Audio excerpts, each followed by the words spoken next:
So, hi and welcome to the Wired Wisdom. I hope you will like my today's guest, Chris. Hello, Chris. Hi, how you doing, Jan? Thank you. Finally, we get a chance to meet with Chris, and I hope that this episode will be pretty informative about AI and the world of hiring as well, because Chris is expert in hiring. He landed a couple of hundreds, probably more than 1,000 jobs in states. So I hopefully for our or my audience in Europe, it will be also interesting, to see what is going on behind the ocean or in the region of Miami. And I don't want to speak more about you. I would like to tell us a little bit more about Delos Staffing. That's I heard and I saw some articles as well. It's already a well established company in tech industry. Is it correct? Am I right? Yes.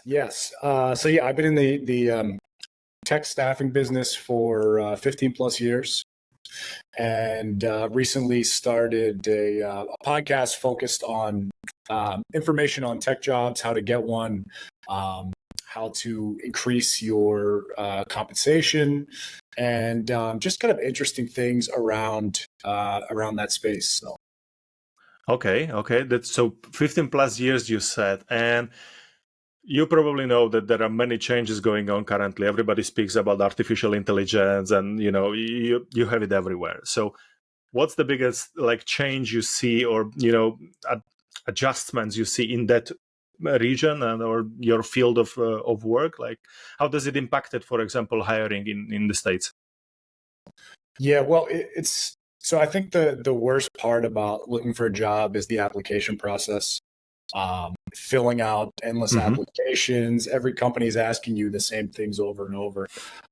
So there have been efforts for AI to, these are kind of new efforts where AI will find a job listing. They have all your information, and they will actually just enter all that information in. So that's been a big game changer as far as the application process with using AI. But there's been some issues early on that I've seen where the AI is having a tough time determining, okay, he's looking for this level, but the salaries are not always listed. And sometimes they're applying to kind of jobs that you have no interest in. So you're getting bombarded with interview requests for jobs you don't even want. So that's the first thing I see. But the other thing is, it's like, my business, the recruitment business, staffing agency, where I'm kind of acting as an agent on behalf of the candidate. That's actually becoming more important. Like, a lot of jobs are being replaced by AI, but what I found is, if everyone's automating the application process, then these companies are getting a stack of 1,000 candidates. And so someone like me can kind of take someone that they know and they're dealing with and kind of get around that line. And I think a lot of people are seeing this on LinkedIn as well, where you say, wow, this job's perfect. Oh, wow, I'd love to make that type of money and I'm a fit too. And then you go to easy apply and it's like 972 others have applied this job. Okay, oh yeah, I experienced that recently, or not recently. A couple of months ago, I was looking around to what jobs are available in Poland, for example, and exactly as you say, I went to easy apply, and then the whole process, I just switched it off. It was too complicated. First of all, second of all, many candidates, many information I couldn't see first. So yeah, it's definitely something I can confirm. And you mentioned something which is stuck with me that you see loss of jobs. Like what kind of jobs they are losing? Because I am also a digital marketer, and I see, for example, that I don't need copywriters so much, and I don't need SEO specialists, the junior ones, to analyze any data. Like, what do you see from your side? Yeah, as far as things being replaced by, so I've seen an increase in certain types of jobs. Obviously, anything around data science and machine learning and just straight AI engineers. That is, in the last 2 years, that has obviously seen a massive shift. And one thing I always kind of tell people that if you're looking to get into this space, The one common denominator is the skill Python. It's a coding language, and there's just simply not enough people for the demand of Python development. So if someone is interested in getting into the tech field, I always tell them take a look at Python because there's just not enough people to do these jobs. So. Okay, so definitely, the Python thing. I have heard you were speaking about this one with your guest on your podcast, like Jobber Pod. Actually, that's the name of the podcast. If you wanna check it out on YouTube, and you are on Instagram as well, and I saw on TikTok. So you spoke about Python, about Python with Christopher, your recent guest, and maybe it's something everybody who is listening now can check it out, but. So you say that if I learn Python, for example, now, and I don't have a skill yet, that can bring me and help me to land a dream job, for example, in this field? Yes, absolutely. Because again, anything around AI and data tables, AI is processing those data tables, and it's all processed using Python. So I always recommend people take a look at that if they're considering the tech field. I have seen a pretty solid rising demand when it comes to those type of jobs. So and Chris and I had an AI expert. He has some dark predictions of the future. For sure, if you guys want to check it out, because he kind of sees, he's very bullish on pretty much everything, nearly every job going away, and then we're just all kind of sitting around and saying, doing that. So hopefully I don't know. Will that be good, bad? I don't know. So. Okay, exactly. And again, a question from the discussion and your experience, like, do you use AI, for example, for yourself or Yeah. So I use AI and automation as far as for my staffing business for client outreach. So I do use it, but the problem is everyone's using it. So when someone is solicited by an email or a LinkedIn message or even a text message, at this point, it went from like AI being a massive advantage for people to now, I think any message you get, you assume a person did not write this. So you kind of dismiss it without even reading it. Especially if those first lines don't come off very human, if they come off a little bit machine, kind of like a formula, people will just delete your message. So, yes, I do use it just because you can use it at such scale, and obviously, the AI is swapping out the first name, company name, industry. It's making those swaps for everyone. So that is nice, but the rate of success is very low. I send 1,000 emails a day. You would think I get, I don't know, a handful of responses, and it's very low. It's maybe 2 or 3 like good responses a day, and that's a good day because everyone is using things in this scale. So it's kind of like when everyone's using it now, to stand out, you have to send personalized video messages because that shows that I'm a human and I actually have looked up your background to whoever I'm reaching out to do business with. So, long answer, yes, I do use it, but it's not that effective right now. So yes, that's correct, and that was also connected, I think, back in December last year, where there were rumors as well, and Sam Altman confirmed from OpenAI that ChatGPT is getting lazy, that it doesn't perform on the level, so they stopped the subscriptions for a while, the new subscriptions, and then they adjusted.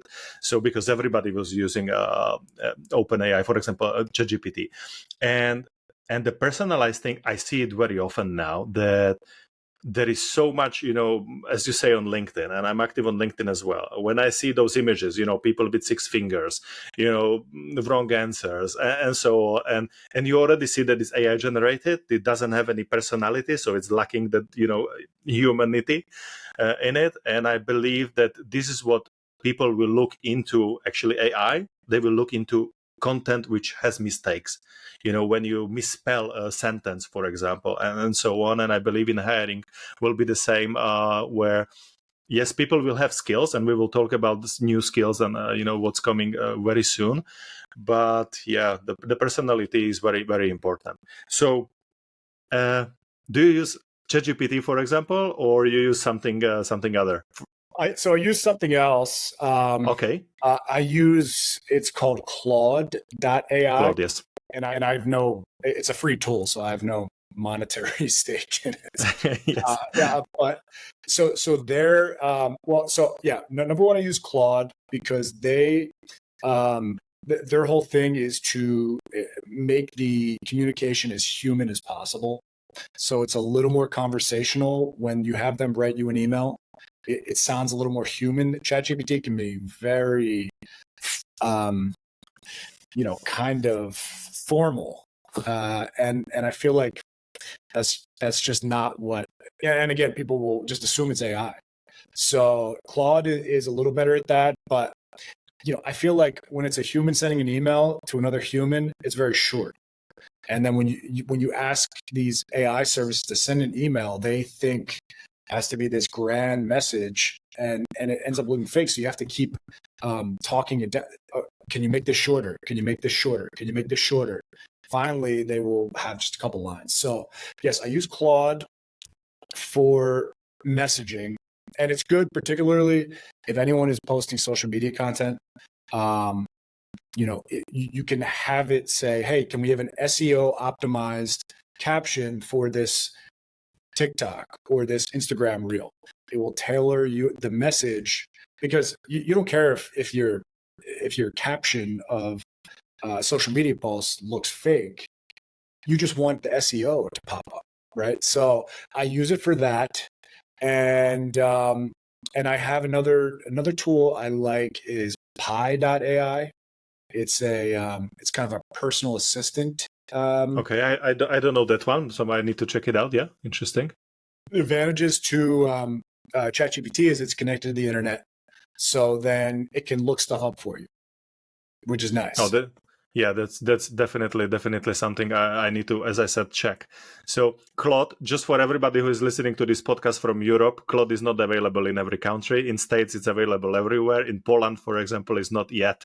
So it will come probably in a couple of months, I would say. Yeah, I am on a wait list, no answer yet. So let's see. Oh wow, okay, yeah. But I would, again. Yeah, if you're using it for email, even Claude, that is supposed to be the most human AI, it still isn't. It isn't that good yet. But it is. But I do use, I used it for a YouTube description. It'll write you an immaculate YouTube description with all the keywords, and you can, you really have to work on prompt engineering yourself. Be as specific as possible. Give the AI too much information. Because if you just keep it very one line, it's going to be very generic. So always, seeing some of the best AI people pull stuff out of AI that I would have never been able to, I kind of realized that there is a science to that prompt engineering. Exactly, and that's actually pretty much connected to those skills I mentioned that we will speak about, and you just pointed out that prompt engineering. When I had recently actually a workshop on AI. I was, part, and I was training some corporate management. Then we spoke about prompt engineering, and they were looking at me like, I came from the sky, and it was pretty funny because normally people don't know what is prompt engineering, and I know that it's becoming a huge boom. First, when PT came out and the whole AI, started, everybody was saying that this is the new job. A prompt engineer will be a new job. But we see an advancement in this one, and it's already becoming a skill. So in the past, it was Office 365, Microsoft Word, and Excel, and so forth, so on. And now we see that prompt engineering is the skill of the of the future. Can you confirm? Do you see that when you, for example, hire people in tech industry? Like, do they already have prompt engineering skills or not yet? Yeah, and you said it perfectly. So at first, that was a full job. I was getting people hired as just prompt engineers, and that totally went away. Now that's kind of expected. You're able to prompt AI correctly to elicit the best responses. So yeah, I mean, you're spot on. It's a skill, not a job now. Okay. So definitely something. And from your just estimation, like, do people actually have that skill, or is just those CVs and so on, and job listicles are just like created by AI, and then everybody's saying, yes, I am good in prompt? Because how you quantify Yeah. who is good in that and who is not good, right? If you are not prompt engineer yourself. Yeah, I mean, there's no certification in prompt engineering, as far as I know, or if there is, it's. I'm sure there is, but it's not very relevant. No one is asking for it. It has to be, you have to basically see someone in action. And I mean, again, and the guy we were talking about earlier, Chris Pickerel, I saw him prompt engineering, just something, a question I had for him, and the level of detail he was able to pull out from the AI was astounding. So, yeah, I would play around with ChatGPT if you're listening to this, and try to, again, don't be afraid to be super specific, and see the difference in responses. Just say one line, and then give a very detailed description. I want it like this, like this, like this, like something, and they will listen to what you say and come up with an amazing answer. So yeah, definitely. I like the part, when you really want to learn prompt engineering, the best thing is to test it and try different answers and the questions and the amount of details.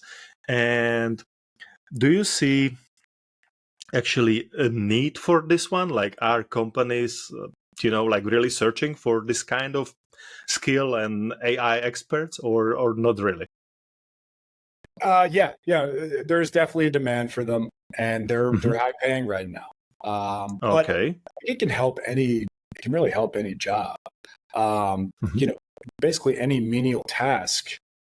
I mean, you should just have that AI next to you, and anything that you can trust it for, that it's just going to take you time, that you should be kind of leaning on that as much as you can. I mean, I use that Pi.ai for a lot of questions I have. And, obviously, you're pulling up the answers right away.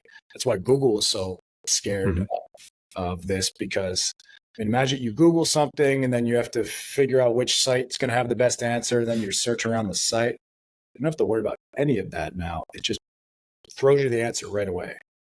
And depending on what it says, you can just say, okay, great. All right, let's do it.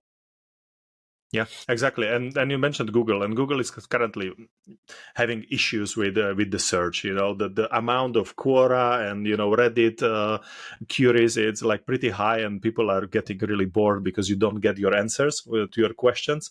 So yeah, definitely this is changing. I know that they are working on search generative experience, which is like proposing and writing to you with AI the answers. So we are not going anymore to the pages, but you have the answer like a really short versions and of the knowledge or answer you are looking for.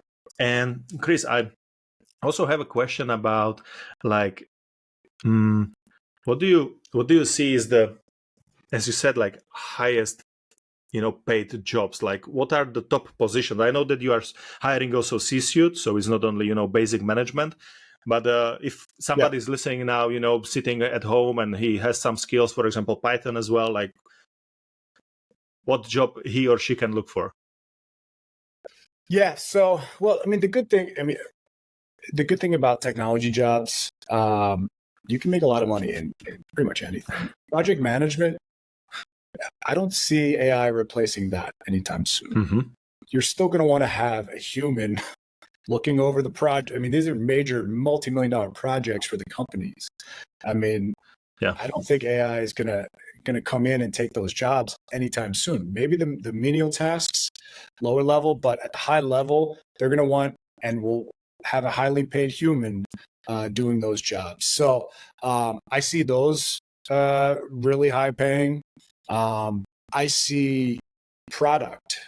And you say, like, what is product? And I always kind of use this example of product design, which is like, if you've ever been on Netflix, Jan, it's like, it's more fun to scroll the menus than actually watch the movie. Oh yeah, I do that sometimes for 1 hour, and then I don't watch any movie because I don't have time left. Yeah, exactly. It's more fun, right, than actually watching these movies.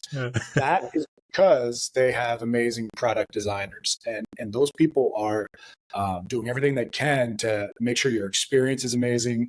It's called UX, user experience. Make sure everything looks clean, works perfect, and that's, I mean, again, that's half the fun of Netflix is it's not their quality of films, it's the product design.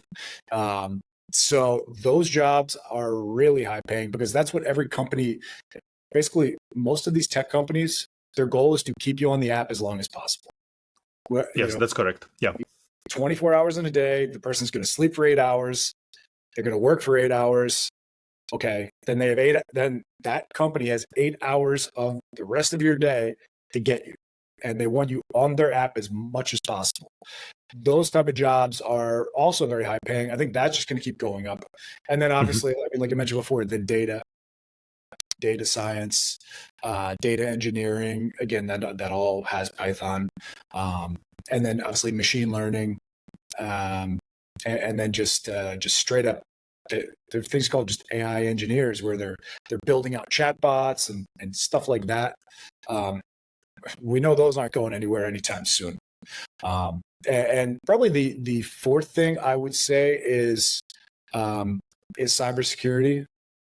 That is going to be immensely, it's going to be immensely important for all these companies because, now you can have AI attempting to hack passwords and get into these companies. So it's going to be a battle in that world to stop hackers from stealing all the company's data of their customers. So take a look at those: data, cybersecurity, product, and then project management, I would say. Okay, very, very interesting. About the cybersecurity, I have seen actually one of your posts on Twitter, not Twitter, but TikTok, where you spoke about, what's the biggest case. And I confirmed the SMS, the text messaging. That's unbelievable. I get like 5 spam messages every single day saying like, oh, your parcel or your box is waiting for you to pick up, just click this link and you will be redirected. So people who are listening to us, like, be careful when it comes to cybersecurity, like lock down everything and never click any links you don't know. Yeah. That's, I mean, because they say with people over the age of, it happens to young people too. It's not just older people, but you have older people with phones and they get a text message that says, hey, your Amazon driver, hey, he needs some clarity. You can't find your house. Click the link. Seems legit. Oh, I did order something from Amazon. It's supposed to come today. Okay, well, all right, let me help him out. You click, now all your data's gone. And they say billions of dollars are stolen from particularly older people, but again, younger people still do fall for those traps as well. Yeah, exactly. It happened actually to my neighbors. She's running a bakery, like really artisan style with nice, baking bread and so on. And she lost a couple of thousand of, dollars, let's say. It's Polish zloty, but if you count it in dollars, then it's still a couple of $1,000 because she clicked some link and she was 15 minutes, on the phone. And then they actually, they were navigating her to go to this menu and some in a bank, and the login was not possible, and so she was like scammed all over, and she lost money. So it's real deal, and she's not really old. She's like probably our age. So yeah, it's happening everywhere, and people should be like really and it's and you feel stupid, but it is very easy to just slip up. Oh, okay. Oh yeah, I ordered something. Okay, it's Amazon. Boom. And there you go. All your crypto wallets are wiped out. I mean, your bank accounts are wiped out, everything. And it's just tough to get all that stuff back. So, Yeah, exactly. And we already mentioned that you have a podcast, right? And I'm just listening because you see, I'm starting my own couple of episodes so far. So it's called Tech Jobber Pod, Yeah. and I'm just like thinking, how do you manage to create so much? You already mentioned that you are using some tool to create answers, but how do you like manage that amount of post and content to to really like to create? I don't know, you have sometimes couple of trailers and so on, like. Yeah. Yeah. That's, I mean, you have to delegate as much as Oh yeah. possible. And the thing about podcast is you have to, like, a lot of people, I think the average person stops after 7 episodes, like 90% of people. That's And why I want to push it. yeah, I was happy to get episode 8 because I was like, okay, I'm in the top 10%. Great. Most people stop because it's time consuming. And, initially very few people it's saturated, right? You have to turn it into a business. Think of it's weird to say you start a podcast, you're like, okay, I'll try this. But as weird as it is, you are a media company, right? You're producing content. Hmm. You're trying to find a way to monetize that. You are a media company, and you have to have that mindset. A lot of people get into they get into it for their passions, and they think that's going to be enough. Well, I'm just very passionate about this, and it's going to take me very far. I'll just keep going. Well, we'll see. If you're not making any money, there are costs involved, and no one's listening. Yeah. How long are you going to go? So, so I went into it. I had a plan to monetize right away. I had brand sponsors right away, and I picked a field that I knew had a lack of creators in. Basically, the tech careers, tech educational kind of space. So I knew Yeah. I knew I could at least generate some money right away, and pretty much. What I'll say to anyone looking to get in this space, you have to start. It's very easy to get these, so you have to start getting affiliate agreements um, in your niche right away. Start reach Hmm. all these companies will. Okay, if you can sell some of our product, we'll cut you in 10-20%, and so start getting those right away, because if you are in this for the long haul, and people go back, they let's just say someone finds you a year from now, and now they go back and start watching your Yeah. catalog.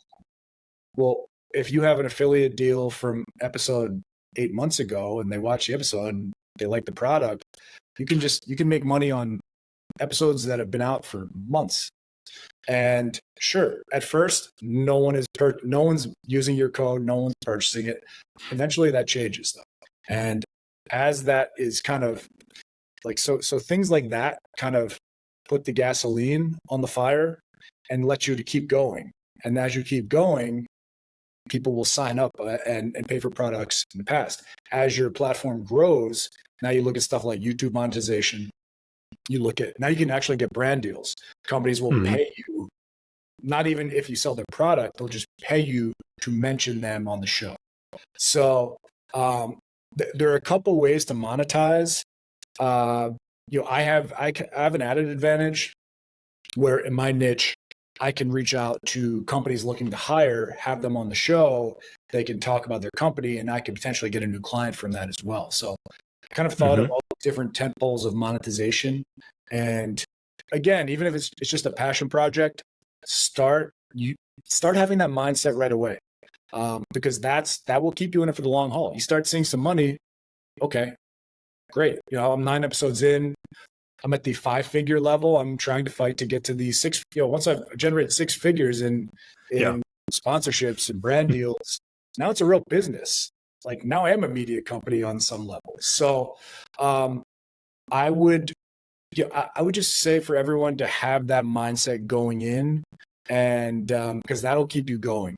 And it's you say it's sure podcasts are saturated, great, but the new thing is there's been more of a focus on niche creators. You don't need a massive platform, million Yeah. followers, 500,000 followers.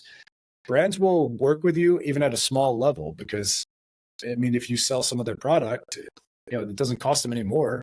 And so that's kind of more of a focus. If you look at all these advertising dollars being taken away from TV with everything going to streaming, well, they need to put that advertising money somewhere. And that's going to be people like yourself. So, and there are ways to do this very easily. You can have a, I've gone on Fiverr, and there are specialists on Fiverr. All they do is podcast sponsorship. So they will pull whoever it is, partnerships at whatever company, affiliates at whatever company. They will pull all those leads into one spreadsheet, and they will write the email for you. All you have to do is just kind of put their emails in and just send out, for $10, you get 25 leads. Okay. That's You want to pay more, you can send out more. And you could say, I'm a podcast focused on this, on AI, and we'd love to work with you. I see you're working with other people in my space. Like, they'll find the companies that are also working with people like you. So yeah, suddenly it becomes a fun thing you're doing to an actual business. And those are pretty valid tips. Like, thank you for sharing them, because I believe that everybody who is starting or who would like to join, this podcast environment will see something or hear something here. And like, I'm just exactly, I probably, from the start, I was like the passion guy, like, oh yeah, let's talk about AI because I use it daily and I like it. So maybe that's why. But also I see where you are heading with, that monetization and that business mindset, that you somehow need to monetize what you do. The risk I see, though, is that when somebody comes to my catalog, 8 months ago, or to the old videos, I'm not sure that those videos of those companies I sponsored 8 months ago, they are still here today, because in AI space, everybody's changing so much that when I click some link recently, there was not there. The company disappeared. Like, that's the only risk I see. Yeah, no, yeah, well, you have to be careful with who you're working with. Yeah, I mean, you do your homework as well, because you don't want to put your name on a faulty product or a scam, or a lot of people got caught in that. Obviously, FTX. Look at all these famous people. Even they got fooled on. Now their brand is forever associated with that scam, and it's tough to get that stink off. So obviously, do your homework too. Yeah, exactly. There's another risk as well. And we spoke about podcasts and so on. And I'm just thinking about, like, what's your favorite episode, you recorded from your podcasts? And which one do you prefer or you like the most? Ooh.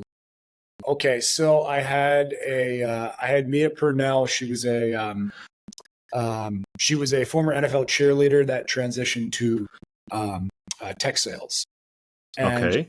she kind of went into kind of that whole tale. And going back to what we were saying before, I was able to get my first relatively large, for a new podcast. I got $2,000 to have a logo on a screen to interview. Okay. So that obviously paid for a lot of episodes after that. So that's good. I love all my guests, but I have to say the episode with Mia is my favorite because, Yeah. a couple grand. So Okay, I must say that I pretty much like the one with Christopher Pickerel, right? That's his name. yes. And because probably I'm biased because of the AI topic. You spoke a lot about AI. So everybody who would like to listen to that, I will link it after, the recording. So I will insert it in the description of this podcast. And also I'm thinking like, when I was doing this workshop, for these HR managers, I got an interesting question that, what's my biggest challenge when it comes to this AI world and the shift we are currently going through? Like, so I would like to ask now the same question from you. Like, what's your biggest challenge? Yeah, well, I think, like I said before, the oversaturation when it comes to AI and automation. Yeah, I mean, I used to send far less emails and messages to people a day, and have much more success. So I'm doing more and getting less out of it. Now it's nice that it's automated. I mean, don't get me wrong. That part is really nice, but yeah, the oversaturation due to AI and automation, that is difficult. And that's a constant challenge. Standing out when your message goes in, there's a sea of other messages all day, every day. Now everyone's inboxes are getting full. So yeah, to stand out can be even harder. And that's why I have, pushed into the content space so hard, because now I can kind of elevate above people in my field. So that's another. Okay. Okay. And when it comes to challenges and so on, like, how do you educate yourself as well? Like, are you searching for any information when it comes to AI or, Yeah, no, absolutely. As many seminars as you can get your hands on, webinars, always be a student of the game, because there were people in my business using AI 4 or 5 years ago. They had such an advantage because no one else was doing it. So those automated messages where the company name and their first name are swapped out, and people didn't, they just said, wow, this must be directed right at me. People didn't realize that. And so anyone that was ahead of the curve had a major advantage. So for me, when I kind of realized that, I've been really invested in the automation and everything the last probably year. And when I kind of realized everyone had such an advantage, a few people that were in it earlier. So never stop learning, especially nowadays, because in a year, we may not even be talking about Claude.ai. There may be something totally different, totally better. Pi.ai, these may be things of the past. That's how fast it's moving. And I know people I live in Miami, and I know people that have gone all in, sold their stake in businesses, given up their jobs to go all in on AI and figuring out how to use it correctly. So, I'd always just keep learning. Yeah, okay. That's true. Exactly. And Chris, I have a question, like, is there any particular, like seminar, or you said like webinar, or person you would like, you like to hear and listen and, to learn from? Like, who is the biggest inspiration for you? So I actually know him down here. His name is Jonathan Foltz. He has so he has started an AI community called The Collective. And I follow. He's the one that gave me both of those tools. His name's Jonathan Foltz. I can send you his Instagram. So he's really good. Obviously, Christopher Pickerel. He's been a mentor for me, and he has an amazing thing where he uses AI better than I've ever seen anyone do it. Where he can break down your business and then build it back up and find out the inefficiencies. This is all he's just on ChatGPT figuring all this stuff out. And so definitely keep an eye on him as well, because I'm working with him on figuring out new things to do in business. And he's applying all sorts of AI strategies for people and kind of, integrating Zapier and just, some of the things he's doing, I'm amazed at. So definitely look at those too, for sure. Okay, cool. Thanks for the recommendation. I'm already thinking that maybe I will go a little bit further, and maybe I will try to invite them for my podcast as well, because it might be a nice cross promotion. I really enjoyed that episode of you and Christopher. So hopefully I will, be able to do something more from here. And also, when it comes to your podcast, I realized that on the left side of the screen, you have a book of shelf with books. And I read a lot. I read about 20 to 30 pages every single night, and for a couple of years already. And this is how I get my out of AI, inspiration. Like, is there any book stuck to your mind lately? Like, can you recommend something? No, I wouldn't say a book. I'm heavy on YouTube, learning. Watch an hour of YouTube, just educational. I mean, obviously, you could fall into an entertainment hole there, but AI, especially like the content monetization, that's I'm very interested in now, as you can tell the way I'm talking about. I'll spend an hour a day on, watching someone's, a lot of people will just post an hour of a seminar or something they do. So that's the way I'm trying to stay ahead of the curve. But no, I wouldn't say necessarily a book right now, but I'd say that. Okay. So it's actually you are using the platform you are, being present on as well. Yeah. And just, from the digital marketer point of view, like I see you being active on LinkedIn. I see you being active on YouTube as well, TikTok as well, and Instagram as well. Which platform works the best for you? Well, it's a different audience and different advantages to each one. So it really depends. It really depends. And there are some people only on LinkedIn, and I've done a lot of business with them. Had I neglected LinkedIn, they would have never found me. And like my LinkedIn, I post all of my open tech jobs as well as content and stuff like that. Other people use it totally different.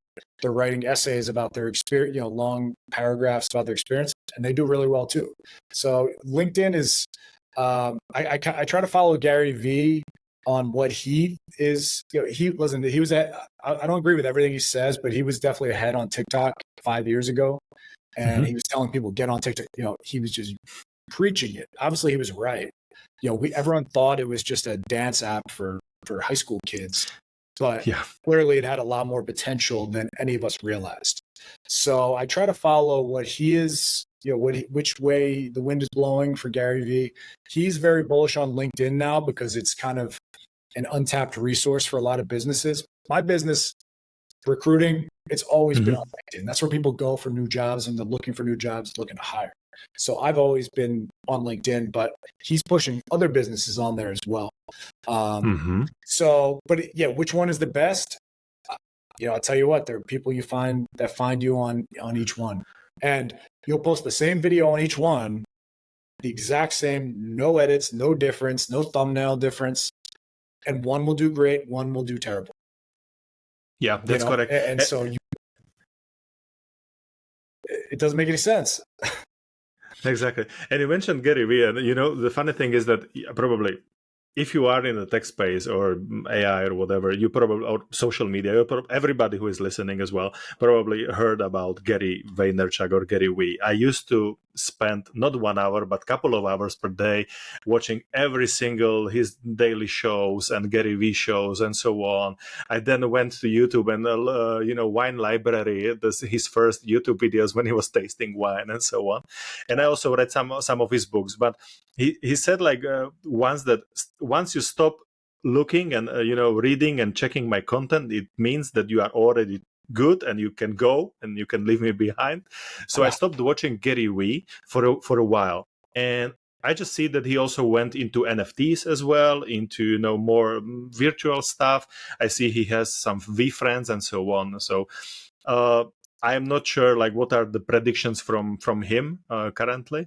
But as you say, and you said it correctly, every platform has some audience and different type of audience. TikTok is for youngers, LinkedIn is definitely for professionals, and so on. So from your point of view, you would still go with all of the platforms, or you would change something? Yeah, I do everything. But you do everything. And I think nowadays, I think for a while, everyone wanted to just build a big following and then monetize it from there. And I've already seen like Alex Hormozy, I'm sure you're familiar with. He is going all in on just his niche content now. For a while, everyone was saying do broad content and then you have your niche. But now, if you just post about your niche, whatever that is, you will find an audience. It might be a small audience, but again, you can monetize a small audience still. So, and that way, when people find you, they know exactly what they're going to see. Whatever it is, if you're doing AI, a certain type of AI, you could just be the subject matter expert on that. Anyone that's interested just finds you, and now you have a nice audience. So, yeah, I would say, just do a focused niche and let the audience come to you. And that's I have the biggest challenge for me. Besides that I'm trying to educate myself and trying to test all of those new tools which are popping up daily. Like there are a couple, sometimes when I open my LinkedIn, there is, 10 posts, and 10 posts are having or containing information about 10 new tools that appears yesterday. So it's 100 tools in a couple of days. And that's one of my challenges. The second challenge is actually the niche thing. Like I'm a generalist, so I like to explore different, ways and tools and so on. And this is how I got into digital marketing as well. I was a food blogger. I was making food photography, and then I discovered SEO, and I started to position businesses to see, how they are making money as well, how they improve their businesses. Now I'm using AI. I'm doing workshops on AI as well, and I see that that's the hardest part, to figure out your niche. Yeah. How did you found yours? Like, what's the key here for generalists like I am? Well, you're generalist, but you are your niche, Okay. Not everyone has digital marketing and AI. So that is your niche. It's like someone made the point about Joe Rogan. What is he? He's UFC. He does that stuff. He does conspiracy theories. Yeah. That's his niche is him. So your niche is you. So just, that's the other thing. It's like, I think for a long time, people were posting what they thought other people wanted to see. But I think now it's like, just post anything you like and you're interested in. And you see, and I always had like issues with this one. And you are like telling the truth. Yeah. We are all unique personalities, and we are having some combinations of thanks to this generalist thing I am currently, or I am, in my life. Yes, I have a special or broader view on AI and so on, training as well, development of employees and stuff like that. And I'm also having like one question about your podcast. That Jobber Pod is the name. I mentioned that already. But there is this belt, like, how is it connected to the podcast? I haven't found any information about that one. Yeah. Okay. So I wanted something to stand out, right? Okay. And it was going to be a tech careers podcast, and I needed a name. And so the term jobber, I get people tech jobs, so it's tech jobber, and the actual term jobber is a wrestling name. It's like a term in wrestling. So I basically made a wrestling tie-in once I kind of decided that was going to be the name. And so all the guests get a picture with the championship belt. So, a lot of podcasts in Miami take themselves very seriously. And I wanted to give good information while I wanted something to stand out. And that's what it is. So yeah, and this is how I remember this one, because I'm like currently asking like how to stand out as well, and that one is like pretty nice thing. Because first I thought that you are some UFC champion, and you're not telling that one online. I couldn't find today. I was like browsing, and I was looking into like information about Delos stuffing as well. Sure. And I couldn't find any wrestling or UFC connected to your name, so I just wanted to know. Yeah. No. Yeah. I didn't earn the belt. I won it in a sales. It was a sales gift, sales competition. So, okay. But that was, that's just kind of like, when you're branding your yourself, and you just think of little things like that to make you stand out. So that was my thinking. And that's a pretty nice thing. Chris, is there anything else you would like to mention on this podcast? No, Tech Jobber podcast.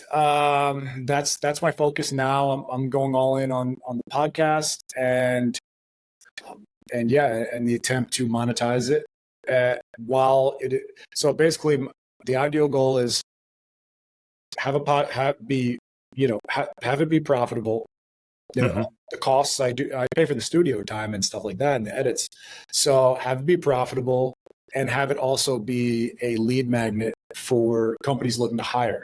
So basically, if it's a profitable way to get new clients, that's a great win-win for me. So that's what I'm looking to kind of focus on now. You can look us up on YouTube, our Instagram, Tech Jobber Pod. And then you can look up my personal Instagram, Chris_Delos Staffing. And I'd love to connect with anyone. If you're looking to get into AI, I can give you some tips there. And yeah, I'm gonna have some more AI experts on the show, and they can give even more tips. So Yeah, definitely. I will push some people from Europe. So when you will see clicks and yes, hits and likes from Europe, it's probably thanks to me and, and the promotion I will do. I definitely enjoyed this episode. So thank you very much for accepting the invitation. I know that it took some time to find that one period or one hour to record. So thank you very much, Chris. I pretty really appreciate that one. All the tips. I will try to sum it up below to have some nice notes and so on. And yeah, we stay in touch and wish you all the best. and if you're ever in If you, Miami, Jan, I'd love to have you oh on. yeah, Best, yeah. oh yeah, Talk about your oh experience. yeah. That'd be great. I would say that maybe if Messi will still play in 2 or 3 years, I might join, and see him in some game. Yeah. There you go. There you go. You see Messi. Or the second option is I am a huge fan of actually Miami Dolphins. So Oh, there you go. That's yeah, perfect. Yeah, well, you not got to not come not this way really then. not. Oh yeah, exactly. So I might be actually watching. I would prefer actually watch Miami Dolphins than Messi because I'm not really so the biggest fan of him. Let's say, but still, Oh, okay. Never mind. never mind. Okay, Chris, thank you very much one more time. Have a nice day.